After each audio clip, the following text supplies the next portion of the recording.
Semana em África. Bem-vindos à Semana em África. A marcar a atualidade desta semana em Moçambique, a Ministra da Justiça, Helena Kida, fez declarações, responsabilizou os agentes da polícia que dispararam mortalmente contra cidadãos que participavam nas manifestações de protesto contra os resultados das eleições autárquicas do passado 11 de outubro.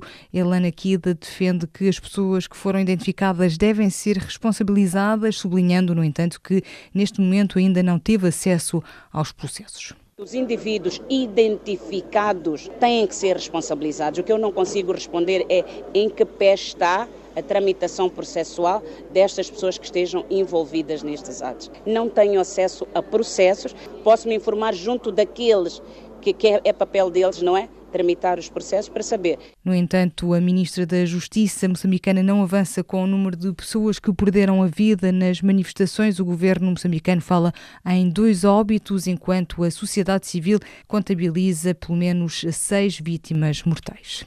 Os partidos extraparlamentares contestaram esta semana os resultados divulgados pela Comissão Nacional de Eleições, que dão vitória à Frelimo nas eleições autárquicas, e pedem a dissolução da Comissão Nacional de Eleições e do Secretariado Técnico de Administração Eleitoral. O presidente da União Eleitoral, Hipólito Couto, defendeu que as eleições autárquicas não foram livres, nem justas e muito menos transparentes. Sublinhou que a única solução é a impugnação dos resultados anunciados pela CNE.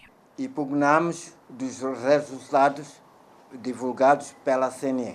Exigimos que seja destituída a CNE e o seu presidente, o STAI e o seu respectivo diretor-geral. Queremos que a Assembleia da República aprove uma lei para a introdução do voto eletrônico para eleições 2024, de modo que possa atenuar os vícios dos ilícitos eleitorais. O presidente da República, Filipe Nyusi, está em Riad, onde participou esta sexta-feira, ontem, na primeira cimeira Arábia Saudita-África, em resposta ao convite do rei bin Abdulaziz Al Saud. A Arábia Saudita assinou acordos no valor de mais de 500 milhões de dólares com países africanos para reforçar a cooperação política, económica e social entre este gigante petrolífero e o continente africano. Bissau 94 FM. Na Guiné-Bissau, a situação no Supremo Tribunal de Justiça continua na berlinda depois da demissão do presidente num braço de ferro com outros juízes deste órgão judicial. O chefe de Estado, Umar Sissoko Embaló, pronunciou-se esta semana pela primeira vez sobre o caso Moussa Baldé. O presidente Sissoko Embaló disse que desconhece os motivos da presença de militares no Supremo Tribunal nos últimos dias, que é o comandante em chefe das Forças Armadas, sim, mas que não lhe cabe determinar a movimentação de militares de um lado para o outro. Domingos Simões Pereira, o líder da coligação PAI Terra Arranca no governo, acusou a presidência da República de ter sido a entidade que mandou colocar homens armados e fardados no Supremo Tribunal de Justiça de sexta-feira até segunda-feira. O presidente Sissoko Embaló disse que ouviu também aquelas acusações à sua pessoa, mas prometeu consequências, sem contudo indicar quais. Sobre a renúncia do juiz José Pedro Sambu do cargo do presidente do Supremo Tribunal de Justiça, o presidente Embaló afirmou que é um assunto que deve ser colocado aos magistrados e não ao presidente da República, que não nomeia e nem exonera o titular do Supremo Tribunal. O presidente explicou que tratou da crise do Supremo Tribunal de Justiça com o primeiro-ministro Geraldo Martins, mas num fórum próprio, por ser um assunto do Estado. O presidente Umar Sissoko Embaló conferiu posse esta quarta-feira a alguns membros do Conselho de Estado, entre os quais o juiz Lima André, até aqui vice-presidente, mas apresentado como presidente interino do Supremo Tribunal de Justiça. Praia 99.3 FM. Em Cabo Verde, o país anunciou na terça-feira em Genebra que pretende candidatar-se ao Conselho dos Direitos Humanos das Nações Unidas, anunciou a Ministra da Justiça, Joana Rosa. Afirmamos que, não obstante os parcos de recursos que o país dispõe, o Governo tem dado especial atenção à questão dos direitos humanos e não tem poupado esforços em criar as condições para reforçar o sistema de promoção e proteção dos direitos humanos nos diferentes quadrantes da vida social dos cabo-verdianos. Temos conseguido ganhos assinaláveis e somos reconhecidos pela nossa boa governança. E é nesta ótica que pretendemos apresentar a nossa candidatura a membro do Conselho dos Direitos Humanos das Nações Unidas para o período 2025-2027. Contamos, pois, com o apoio de todos os Estados-membros a esta nossa candidatura. Cabo Verde anunciou 2 casos de dengue esta semana, confirmados em laboratório. No total, são 6 os casos suspeitos, localizados em diferentes bairros da Praia, a capital do país, e notificados pelo Hospital Agostinho Neto.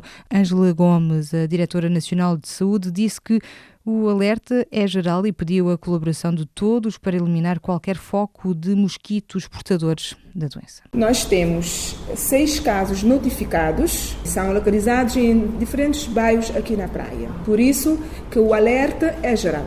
E o mosquito tem uma tendência muito mais vigorosa, ele é muito mais ágil e também tem uma predominância muito domiciliar. Por isso que nós pedimos aqui a colaboração de todos para eliminarem qualquer foco de mosquitos. O primeiro-ministro cabo-verdiano Ulisses Correia Silva ficou surpreendido com a demissão do primeiro-ministro português António Costa em Portugal, com quem falou assim que foi noticiado o pedido de demissão na terça-feira. Surpresa, sim. Ontem falei com ele ao telefone, reafirmei aquilo que tem sido uma apreciação muito positiva das nossas relações de excelência, de parceria entre Cabo Verde e Portugal. E António Costa teve um papel importante nos últimos anos, enquanto Primeiro-Ministro, na elevação desse nível de parceria, particularmente o ponto alto que nós chegamos do acordo de conversão da dívida bilateral Cabo Verde-Portugal em financiamento climático e ambiental, que tem tido um impacto muito grande a nível internacional, como um bom exemplo.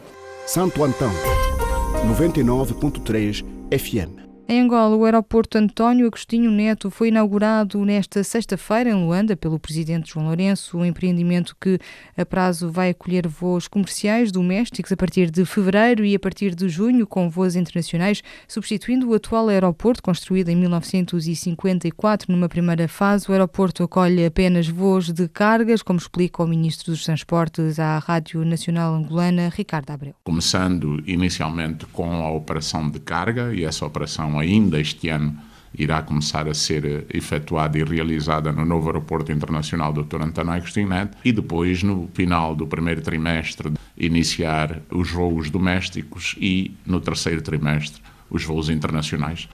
São Tomé, 102.8 FM. França e São Tomé e Príncipe vão cooperar no domínio da segurança interna e pela primeira vez com uma delegação francesa responsável pela formação de polícias santomenses. Maximino Carlos. É pela primeira vez que a França intervém neste domínio. Foram assuntos debatidos entre François Ducret e o primeiro-ministro santomense Patrício Trovoada. Nous avons abordé les sujets de sécurité intérieure. Falamos de questões internas, nomeadamente a formação da Polícia de Segurança Pública e Segurança Civil no âmbito da cooperação técnica entre os nossos países. Esperamos implementar esta cooperação o mais cedo possível. Ainda não existe calendário concluído, mas espero que seja no final deste ano.